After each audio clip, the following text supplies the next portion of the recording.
Rendez-vous au Parvis.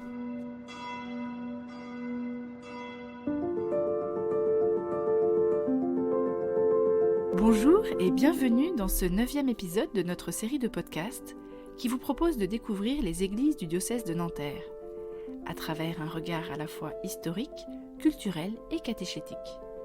Aujourd'hui, nous allons parcourir un des 5 sanctuaires diocésains érigés par Monseigneur Rouget en 2020. Un sanctuaire est un lieu ayant une importante dévotion populaire et accueillant des pèlerinages. Nous découvrons aujourd'hui Notre-Dame de Boulogne avec son pèlerinage à la Vierge Notonnière.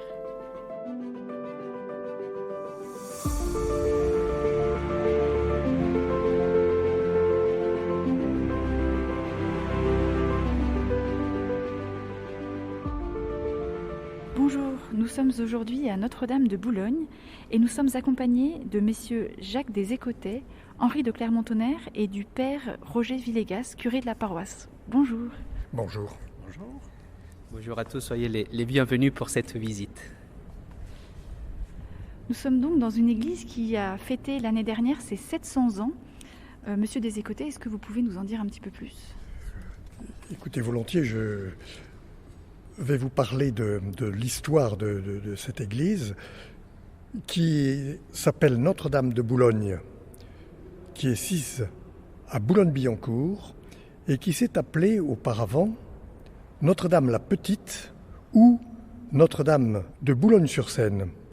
Il s'agit en fait de la fille de Notre-Dame de Boulogne-sur-Mer qui était à l'origine d'un pèlerinage raccourci pour les Parisiens. Ça leur évitait effectivement de faire 300 km de Paris à Boulogne-sur-Mer.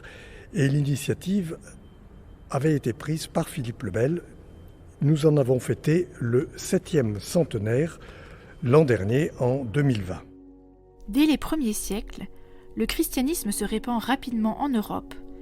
Et au VIe siècle, saint Clodoald, petit-fils de Clovis ayant échappé à la mort, installe son ermitage à l'actuel Saint-Cloud, de l'autre côté de la Seine, en face de la forêt de Rouvray, qui occupait alors l'actuel territoire de Boulogne. Alors nous allons faire maintenant un bond géographique de 300 km pour voir au 7e siècle, du temps du roi Dagobert, à Boulogne-sur-Mer, vous voyez Boulogne-sur-Mer à côté de Calais, une barque qui s'est échouée avec une vive lumière et des femmes qui étaient en prière dans la chapelle qui est sur la falaise au-dessus du port ont entendu des voix leur disant « Descendez dans le port, vous trouverez un bateau échoué ». Alors elles sont descendues, il y avait effectivement une barque qui n'avait ni voile, ni rame, ni marin, mais à l'intérieur de laquelle était une statue de Marie tenant dans son bras gauche Jésus, une statue d'environ 1 mètre en bois. On n'a donc jamais imaginé quelle était son origine. La voix a demandé à ces femmes de construire une église pour abriter cette statue, ce qu'elles ont fait, et des miracles ont eu lieu. Donc des pèlerinages se sont décidés et de toute la France, les pèlerins venaient à Boulogne-sur-Mer. En particulier, parmi les pèlerins, le roi, une fois pendant son règne, devait faire le pèlerinage de Boulogne-sur-Mer. Ce sont donc Philippe Auguste, Saint-Louis, et puis ensuite, nous en reparlerons, Philippe le Bel, qui se rendent en pèlerinage à Boulogne-sur-Mer. Les pèlerinages s'étaient développés dès le IIIe siècle sur les principaux lieux saints mentionnés dans les évangiles. Ils se multiplient surtout à partir du IVe siècle, qui voit la découverte de la Sainte Croix par sainte Hélène, mère de l'empereur Constantin Ier, et le développement des tombeaux des martyrs. Mais c'est au Moyen-Âge que s'organisent les grands sanctuaires de pèlerinage de la chrétienté. En plus de Boulogne-sur-Mer, nous trouvons bien sûr la Terre Sainte, Compostelle, Rome ou encore le Mont-Saint-Michel. Les pèlerins, des grands du royaume aux simples paysans, se rendent là pour obtenir une faveur divine ou remercier d'une grâce obtenue ou encore d'une guérison. Maintenant, si nous revenons au XIIe siècle, ici où nous sommes, il y avait un hameau qui s'appelait les Menus les Saint-Cloud. C'était un hameau de 40 feux. Il y avait une petite chapelle qui s'appelait Sainte-Gemme, une maladrerie pour soigner les malades, et elle dépendait de la paroisse d'Auteuil. Comme le disait Le Corbusier qui a beaucoup travaillé à Boulogne-Billancourt, l'Europe était couverte au XIIIe siècle d'un manteau blanc. C'est-à-dire que toute l'Europe avait des abbayes, des cathédrales, des églises qui étaient toutes neuves, qui étaient construites en pierre calcaire, donc qui étaient blanches. Alors nous arrivons maintenant à Philippe le Bel en 1300. Philippe le Bel était un roi qui a eu d'énormes soucis, tant avec les Flamands qu'avec les Anglais. Il a subi des défaites lourdes, la défaite des Éperons d'Or par exemple contre les Flamands. Et en 1304, Philippe le Bel se battait une fois de plus contre les Flamands à Mont-Saint-Pével, qui est pas très loin de Boulogne-sur-Mer. Et au cours de la bataille, il a été désarçonné par un lancier flamand qui a mis sa lance dans l'œil de son cheval. Donc il est tombé et il a invoqué, ça c'est lui qui le raconte, il a dit j'ai invoqué Notre-Dame de Boulogne en lui disant que j'étais en grand besoin. En effet, il était par terre empêtré dans son armure, sans cheval. Ses amis l'ont remonté sur un autre cheval et la bataille de Mont-Saint-Pével a été une victoire. Donc, Philippe le Bel s'est précipité à Boulogne-sur-Mer, à Notre-Dame de Boulogne, qu'il avait déjà fréquenté, qu'il connaissait bien, et il est allé faire des cadeaux à cette église et à Marie. 5 ans plus tard, en 1308, il marie sa fille Isabelle au futur Édouard II d'Angleterre. Le lieu choisi est Boulogne-sur-Mer, au barycentre de Londres et Paris. À cette occasion, la cérémonie est grandiose et des figures royales nombreuses. Mais Philippe le Bel voit aussi beaucoup de Parisiens fervents et il fait le vœu de créer un pèlerinage raccourci pour leur éviter les dangers du voyage, en construisant un sanctuaire non loin de Paris, sur le modèle de celui de Boulogne. Il n'a lui-même pas le temps de réaliser ce vœu puisqu'il meurt en 1314, peu de temps après la fin des Templiers et la fameuse malédiction de Jacques de Molay. Alors c'est son fils qui a pris la suite, Philippe V, et qui a posé la première pierre de cette église en 1320, et c'est pour ça que vous avez entendu tout à l'heure que nous avons fêté le 7e centenaire de notre église l'an dernier en 2020. Alors cette première pierre donc posée par Philippe V a été suivi par Charles IV, et en 1330 le chœur de l'église a été terminé et il a été béni par Hugues de Besançon qui était l'évêque de Paris. Alors ce chœur dans lequel nous sommes actuellement est très beau. Il rappelle à certains égards l'architecture de la Sainte-Chapelle, et l'église a été donc bénie, mais elle était loin d'être terminée.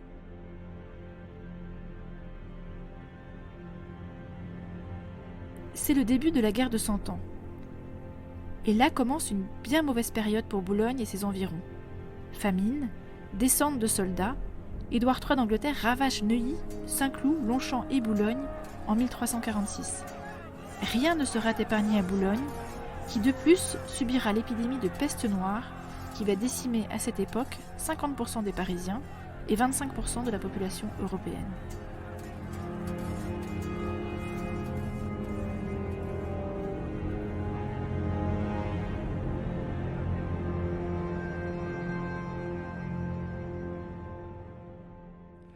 Pendant la guerre de 100 ans, les pèlerins ont continué à venir, mais alors ils n'allaient plus à Notre-Dame de Boulogne, ils allaient dans notre église, du Guesclin, Charles V, Charles VI, Clément VII, etc. Et surtout, en 1429, Jeanne d'Arc, qui remontait d'Orléans et qui allait vers Compiègne, s'est arrêtée dans notre église. L'endroit où elle est rentrée est marqué par des dalles avec ses armoiries. Sa statue se trouve ici dans la nef. Et Jeanne d'Arc, vous savez donc que 2 ans plus tard, elle a été brûlée et elle a été réhabilitée en 1455 à Notre-Dame de Paris. Grâce à Jeanne d'Arc, donc, la guerre de Cent Ans s'est terminée et l'église a pu être consacrée par l'évêque de Paris, mais c'était une église qui n'avait pas de transept comme le transept dans lequel nous sommes actuellement. Alors, la construction s'est quand même poursuivie. L'église a été voûtée par Louis XI, c'est-à-dire qu'on a mis des voûtes partout comme dans toutes les églises.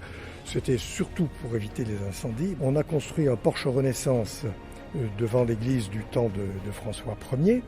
Et les pèlerins continuaient à venir, Henri II, Bayard, Henri III, faire leur pèlerinage dans notre église. Alors ensuite, les rois continuaient leur pèlerinage, François II, Charles IX, Henri III. Les Valois se sont terminés exactement comme les Capétiens s'étaient terminés. Et sous les Bourbons, eh bien, les pèlerins continuaient à venir.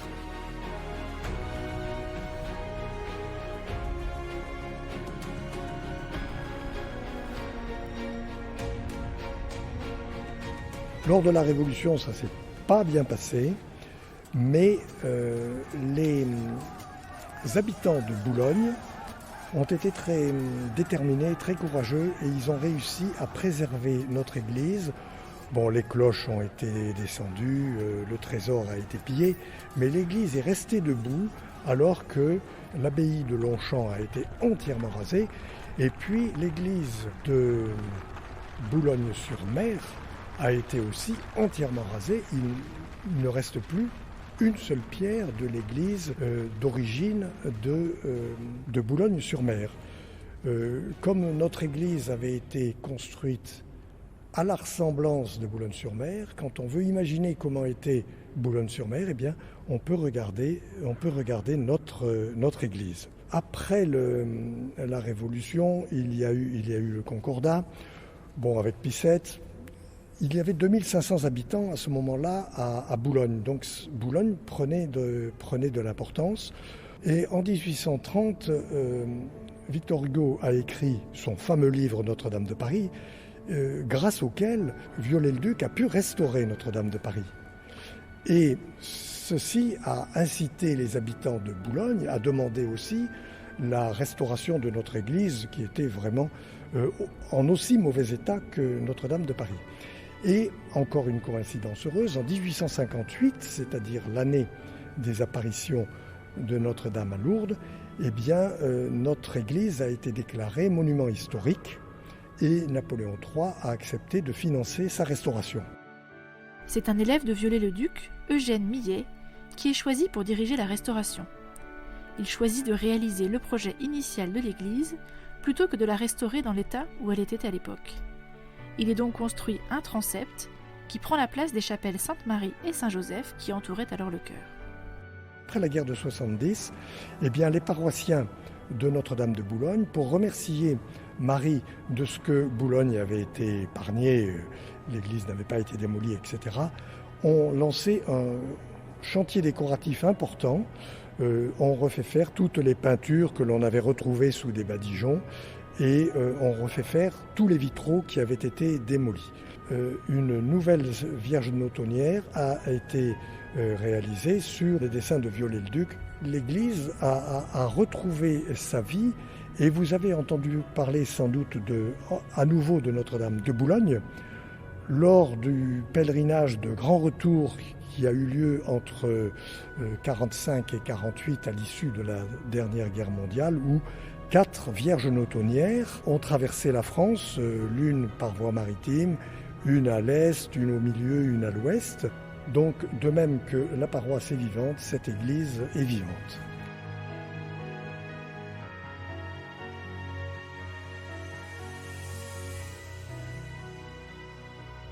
Un grand merci pour cet éclairage historique.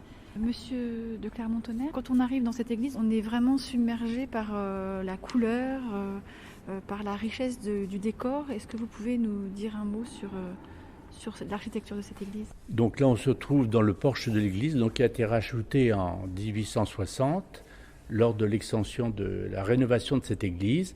Et quand on arrive dans cette église, on s'aperçoit qu'elle est entièrement peinte du sol au plafond, puisque même les murs sont tous peints. Il y a de très beaux vitraux donc sur les baies et un carrelage complètement historié qui a été exprès réalisé pour décorer cette église, avec des armes qui sont celles surtout de Marie et des rois. Voilà, donc on va passer, on est dans ce porche-là, on va s'arrêter sur quelques éléments qui sont anciens, parce que l'église ayant été complètement esquintée pendant la Révolution, mais on a gardé quand même, heureusement, tous les murs. Donc on a quelques éléments dans ce porche, effectivement, qui nous rappellent l'ancien temps. Nous avons donc dans le porche les pierres tombales de Nicolas Miette, un des fondateurs de l'église, enterré en 1338, celle de Jean Mercier, bienfaiteur, datant de 1397, ou encore une grande plaque de marbre noir relatant l'histoire de l'église. Celle-ci fut offerte par Louis XV après la guérison de sa fièvre typhoïde obtenue par la grâce de Notre-Dame de Boulogne en 1745. On va s'arrêter un petit peu devant les vitraux, et ici dans la nef, on a des vitraux qui sont du style XIIIe siècle. Donc ce sont des médaillons historiés, qui sont en fait qui étaient la BD de l'époque, et qui permettait d'instruire un petit peu les gens dans la religion chrétienne en ayant un certain nombre d'images, un support d'images, donc ça pouvait permettre d'instruire les gens.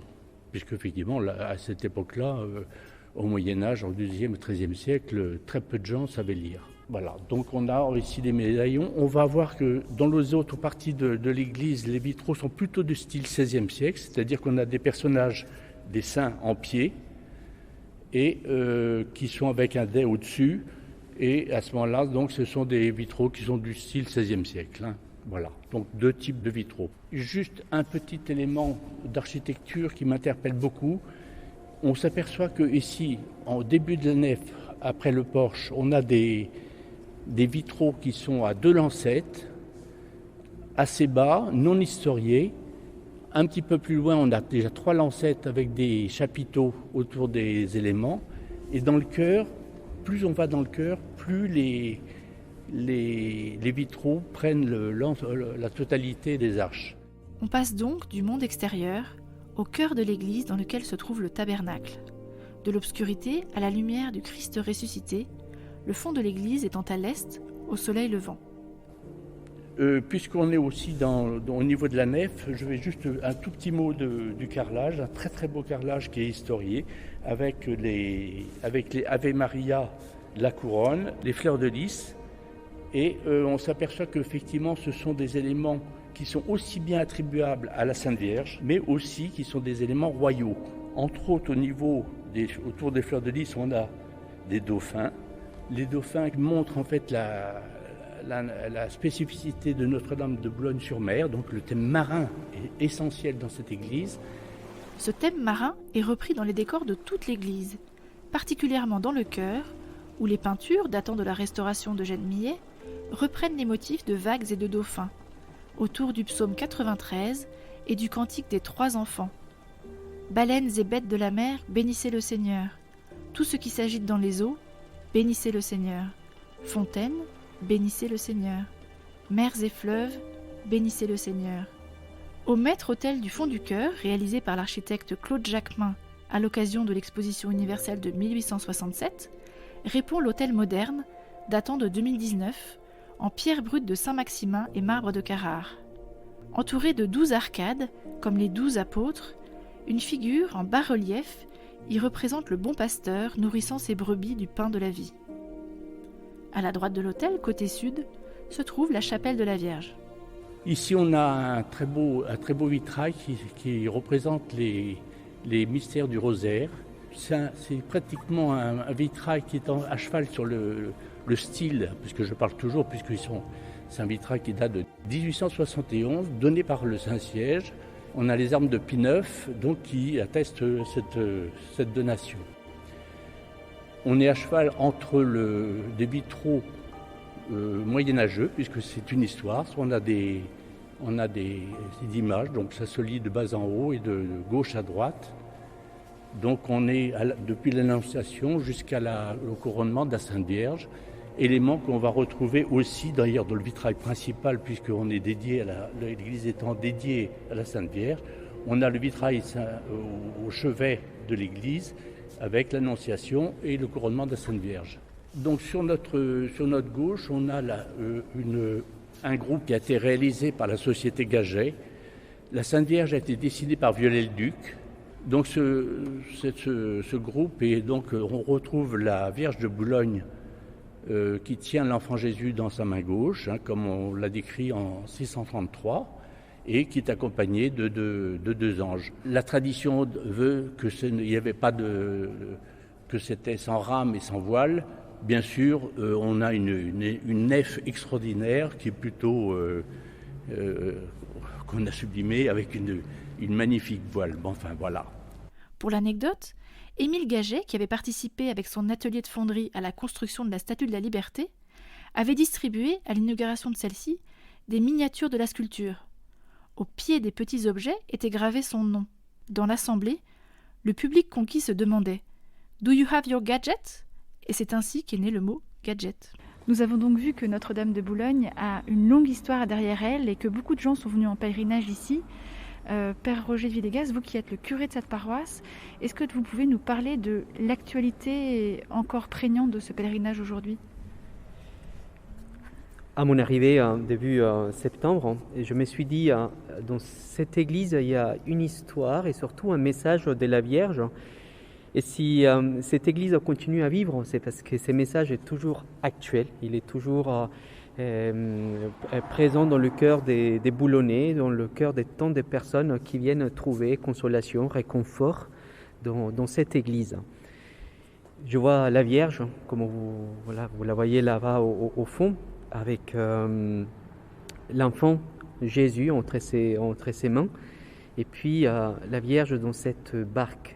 Et je crois qu'ici, ça réalise un des grands mystères de l'Évangile lié à la Vierge Marie dans l'histoire des saluts, qui est le mystère de la visitation. Pour moi, chaque apparition de la Vierge, c'est une réalisation de cette visitation, c'est-à-dire un Marie qui voit les besoins de ses enfants, qui voit, à l'occurrence, les besoins de sa cousine Élisabeth, et qui ne peut pas rester tranquille en se disant « oui, très bien, j'ai appris que ma cousine est enceinte, que probablement elle a besoin d'un coup de main, et puis moi je reste ici tranquille à Nazareth ». Non, tout de suite, elle se met en route, et il va à la rencontre de ceux qui ont besoin vraiment d'aide, de réconfort, et surtout qui ont besoin de rencontrer Jésus. Et la porte de Jésus, c'est la première chose qu'elle fait suite à l'Annonciation. Et c'est ça qu'on vit dans cette église. C'est une Vierge notonnière, une Vierge dans sa barque qui ne reste pas tranquille, qui vient visiter, comme on l'a déjà vu au moment de l'apparition à Boulogne-sur-Mer, qui va à la rencontre des hommes. Elle n'attend pas que les hommes aillent à sa rencontre, elle vient à la rencontre des hommes. Elle vient à notre rencontre aujourd'hui, et on pourrait dire que à travers cette église, à travers le message de cette Vierge notonnière, on voit vraiment ces mouvements de l'église vers les périphéries. Je ne sais pas si ça vous rappelle quelque chose, mais c'est le message du pape François qui dit « Allez, on ne reste pas tranquille à Nazareth, on prend, à l'époque peut-être c'était l'âne, après la Vierge Marie a choisi aussi le bateau, on prend tous les moyens. Aujourd'hui, comme vous le faites à travers ces podcasts, c'est plutôt le moyen des communications, des réseaux. Et aujourd'hui, vraiment l'invitation de la Vierge Marie, c'est ça, c'est comment nous mettre en route avec Jésus, bien sûr, présent dans cette barque avec elle, pour aller à la rencontre des hommes qui vivent dans cette mer du monde. Parfois, il y a des jours très ensoleillés et magnifiques, mais aussi il y a la tempête. Vous voyez, les vagues qui sont sous la barque nous rappellent que parfois on peut traverser des tempêtes, mais que quand on est avec Marie, quand on est avec Jésus, eh bien on peut traverser cette tempête dans la confiance. Et je pense qu'aujourd'hui, ces messages de confiance et d'espérance est un message de grande actualité pour notre monde, pour tous les hommes, peu importe notre propre cheminement, là où on est aujourd'hui dans notre relation avec Dieu, avec les autres, eh bien nous avons besoin de ces messages d'espérance. Depuis mon arrivée, on a essayé aussi de créer tout un mouvement de prières pour les malades. Donc vous savez qu'on a un hôpital très important, Ambroise Paré, juste à côté. Et donc nous avons lancé cette messe des prières pour les malades tous les soirs. Toutes les personnes peuvent venir se rendre dans l'église, écrire sur le cahier des noms des malades, écrire un prénom, appeler l'accueil, envoyer un message email. Et il pourra être sûr qu'ici, tous les soirs, eh bien, nous confions à la Vierge Marie tous les malades du diocèse et j'espère bientôt du monde entier. Et donc c'est l'actualité du pèlerinage, elle est là. C'est vraiment Marie qui va à la rencontre des hommes, qui va à la rencontre de la souffrance. Et j'espère aussi qu'avec le développement de notre sanctuaire diocésain de Notre-Dame de Boulogne, nous pourrons donner aussi l'occasion à beaucoup d'autres personnes dans notre diocèse et d'ailleurs aussi pour qu'ils viennent visiter et surtout venir aussi à la rencontre de Marie qui nous apporte sa paix et sa tendresse. Cette vocation de prière pour les malades s'est particulièrement concrétisée en 2021 lors du marathon de prière mariale qui a uni des sanctuaires du monde entier autour du pape François pour que l'humanité soit libérée du drame de la pandémie. À l'image du verset des Actes des Apôtres, chapitre 12, verset 5, de toute l'Église montait sans cesse la prière vers Dieu, ces 30 sanctuaires ont relayé la prière du pape et de toute l'Église. Notre-Dame de Boulogne s'est associée à la célébration de clôture de ce grand temps de prière avec le pape François. Un chapelet offert au sanctuaire par le Saint-Père marque le souvenir de cet événement et invite la communauté de Boulogne-Billancourt à prolonger cet élan de dévotion.